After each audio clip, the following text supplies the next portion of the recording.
Hi, my name's Justin. I am a photographer and I photograph street portraits of people and dogs on the streets of Vancouver.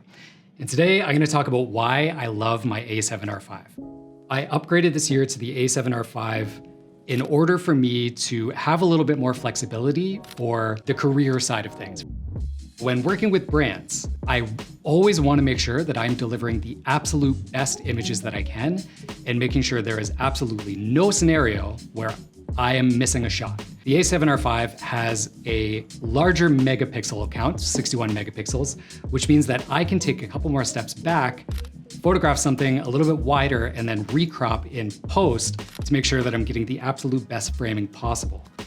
The tilty flippy screen allows me to get more creative shots while still maintaining eye contact and facial contact with my subject, so I can move around in all sorts of different positions and never lose that connection with my subject. Autofocus speed, nuts. It's incredible. With the AI-assisted autofocus, it's like it has a one-way connection with my brain of knowing what I'm trying to get in focus, and I never, ever have to think about it. With the dog AF and the human AF, it's on point every time. So with all of those things combined, it just gives me a little bit more peace of mind that I'm never gonna miss the shot. And to me, that is priceless. With the A7R5, I'm definitely pairing it with the 28-70 f2. Yeah, this is a match made in heaven. The biggest reason is that if I'm trying to shoot wide and recompose in post, I just set it to 28 and then I take a couple steps back and I got that covered. But then if I want to punch in, I can go all the way to 70, still get basically a prime look, and I don't have to punch in and I can nail the shot in camera. These two devices individually are each magical. When you combine them together, I feel like this is just the biggest cheat code for photography.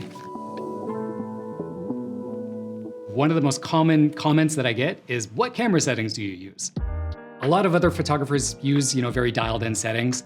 I have dialed in settings to a degree, but it's a little bit different. So I always choose the aperture on the lens, which is easy with G Master lenses, and I stay around f2 to f2.8.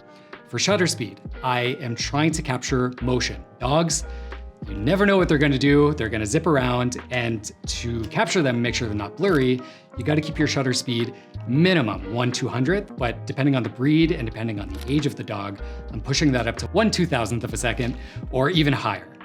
Now, with other cameras that I've used, that can be a little bit tricky in terms of ISO and marrying these three settings together.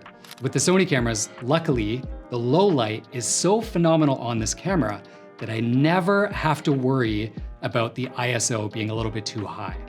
Even when there's a little bit of grain, a little bit of noise, it looks nice. So if I want to remove it, I can, but oftentimes I don't because it just looks really good. So how I work with the ISO and these settings together is I keep the ISO on auto ISO and I use the exposure compensation up and down to make the image brighter or darker depending on how I'm seeing the scene and how I want to expose it. So this might seem like a small thing, and even if you're shooting in daylight all the time and you never plan on shooting it in the evenings at night, the fact that the noise is so clean and you don't have to ever think about ISO means it's just one less thing that you have to worry about, so you can focus on the thing that you actually care about, which is taking great photos.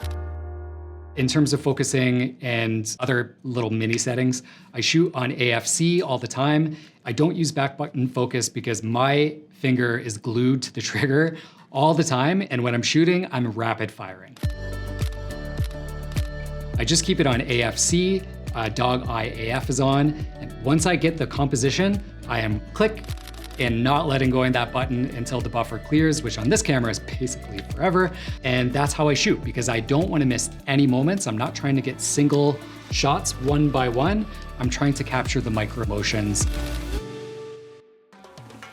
I think that's about it. I could talk about cameras all day, but I kind of want to go find some dogs. If you want to see some cute interactions with me photographing people and dogs on the street, go find me anywhere videos are published at Justin Veenema. Just look me up, I'll be there.